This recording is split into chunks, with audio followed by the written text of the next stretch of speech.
नमस्कार, मैं doctor Anamika Midas clinic Faridabad से। आज हम बात करेंगे गर्भावस्था में होने वाले रंगीन अल्ट्रासाउंड का, यानी कि colour Doppler study of a fetus.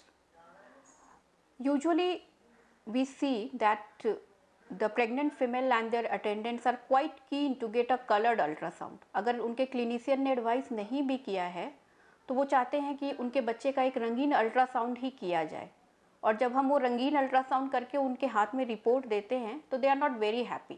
After seeing the report उनको ऐसा लगता है कि ये तो पहले वाले अल्ट्रासाउंड जैसा ही दिख रहा था, इसमें कुछ कलरफुल नहीं है। उनकी एक्सपेक्टेशंस ये होती हैं कि in this they will get a colourful image of the baby, जो कि उनको भी समझ में आ जाएगा। ये काली सफ़ेद पिक्चरें नहीं देखने मिलेंगी। तो आज हम समझेंगे कि एक नॉर्मल ग्रोथ स्कैन से बच्चे का रंगीन अल्ट्रासाउंड साइंटिफिकली किस तरह से अलग होता है, किन मरीजों को इसकी ज़रूरत होती है, और आपके क्लिनिशियन क्या देखने के लिए इसको एडवाइस करते हैं। जैसा कि आप समझ सकते हैं कि गर्भ में पल रहा बच्चा पूरी तरह से माँ से मिल रहे पोषण पे डिपेंडेंट है, और ये पोषण उसे माँ के ब्लड वेसल से मिल रहा है थ्रू प्लेसेंटा। तो colour flow study actually blood vessels में हो रहे फ्लो की स्टडी है कि किस तरह से खून का प्रवाह डिफरेंट ब्लड वेसल्स में हो रहा है। इसमें कलर का सिर्फ इतना ही मतलब है कि प्रोब की तरफ जो ब्लड आ रहा है वो आपको रेड दिख रहा है, और अगेंस्ट द डायरेक्शन जो जा रहा है वो ब्लू दिख रहा है, दैट्स इट।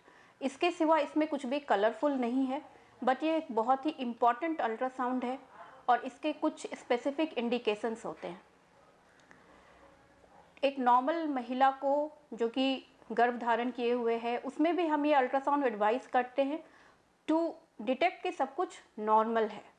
इसके सिवा इसके कुछ स्पेसिफिक इंडिकेशंस होते हैं, लाइक ट्विन प्रेगनेंसी, यानी कि जुड़वा बच्चे हैं। इनमें ग्रोथ के प्रॉब्लम होने के चांसेस ज़्यादा होते हैं और ब्लड वेसल्स कई बारी आपस में उलझ रहे होते हैं, इसलिए इसमें कलर फ्लो स्टडी बहुत इंपॉर्टेंट है। अदर इंडिकेशन इज कि माँ को मैटरनल मेडिकल डिजीजेज है, लाइक डायबिटीज़ है या कोई और डिजीज है, जिस हाइपरटेंशन है, जिसके कारण की ग्रोथ डिसऑर्डर्स होने के चांसेस ज़्यादा हैं। Third important indication is RH negative pregnancy. ऐसे प्रेगनेंसीज में कुछ इम्यूनाइजेशन डिसऑर्डर के कारण बच्चे को अनीमिया होने के चांसेस होते हैं। कलर फ्लो स्टडी इसमें निरंतर करते रहना बहुत ज़रूरी होता है।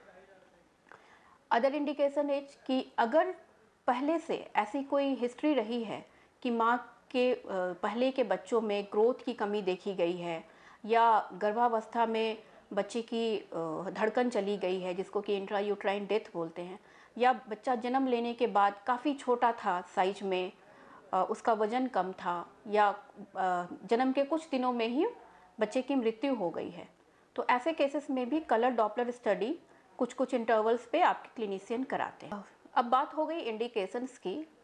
अब हम जानेंगे कि ये अल्ट्रासाउंड हमें किस तरह से हेल्प करता है क्लिनिकली जानने में कि आपका बच्चा सही तरह से ग्रो कर रहा है कि नहीं।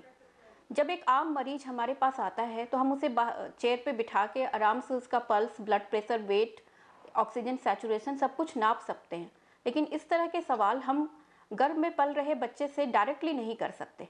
तो इस हालात में कलर फ्लो डॉपलर स्कैन्स हमारे हाथ में एक वो औजार है जिससे हम बच्चे से ये सवाल पूछ सकते हैं कि उसका ग्रोथ कैसा है, न्यूट्रिशन कैसा चल रहा है, उसे ब्लड सप्लाई सही मिल रही है कि नहीं मिल रही है। तो बेसिक 4 वेसल जो हम कलर डॉपलर स्टडी में देखेंगे। पहला vessel uterine artery. Uterine artery वो ब्लड वेसल है जो माँ से रक्त को बच्चे तक ले जाता है, यानी कि ये हमें बच्चे को मिल रही सप्लाई के बारे में बताता है। Is the supply good enough, is the supply increasing according to the age of the baby. ये 2 सवाल हम इस ब्लड वेसल से पूछते हैं और निश्चित करते हैं कि ये दोनों चीज़ें ठीक चल रही हैं।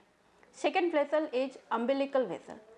अब माँ ने यूट्राइन आर्टरी के थ्रू बच्चे को सप्लाई दिया, इस सप्लाई को बच्चे ने क्या ग्रहण किया, एक्सट्रैक्ट किया उसमें से ब्लड एंड ऑक्सीजन, ये काम अम्बिलिकल आर्टरी का है। और यही सवाल हम अम्बिलिकल आर्टरी से कलर फ्लो स्टडी के थ्रू पूछते हैं कि क्या एक्सट्रैक्शन नॉर्मल हो रहा है, आर यू रिसीविंग एनफ। इस वेसल्स के बाद बात आती है मिडिल सेरेब्रल आर्टरी की, जो कि बच्चे के मस्तिष्क का एक वेसल है। अगर सप्लाई कम है और एक्सट्रैक्शन कम है, तो नेक्स्ट स्टेज आएगा कि बच्चे को जो कमी हो रही है उसके कारण उसे न्यूट्रिशन और ऑक्सीजन की कमी होगी, तो बच्चा इस हाइपोक्सिया को रिस्पॉन्स करेगा। ये रिस्पॉन्स हम मिडिल सेरेब्रल आर्टरी में देखते हैं। तो मिडिल सेरेब्रल आर्टरी से हम क्वेश्चन पूछते हैं कि इस हाइपोक्सिया का बच्चे के बॉडी पे असर क्या है। उसके बाद फोर्थ वेसल जो हम देखते हैं वो है डक्टस वेनोसस।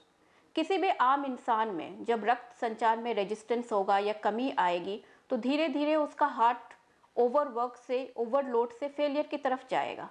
सेम सिचुएशन गर्भ में पल रहे बच्चे के साथ भी होती है। जब उसे सप्लाई कम मिलता है, ऑक्सीजन कम मिलती है, रेजिस्टेंस होता है ब्लड फ्लो में, तो finally there is cardiac overload and failure होता है। तो बच्चे के कार्डियक स्टेटस को डिटरमाइन करता है ये last vessel, that is ductus venosus. और इस वेसल से हम सबसे बड़ा सवाल ये पूछते हैं कि क्या हमें अब बच्चे को गर्भ में रहने देना चाहिए या डिलीवरी अगर ज़रूरत पड़े तो समय के पहले करके उसे बाहर निकू में रख के उसकी सुरक्षा को सुनिश्चित करना चाहिए।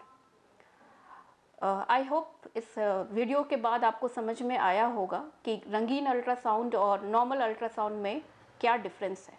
Thank you.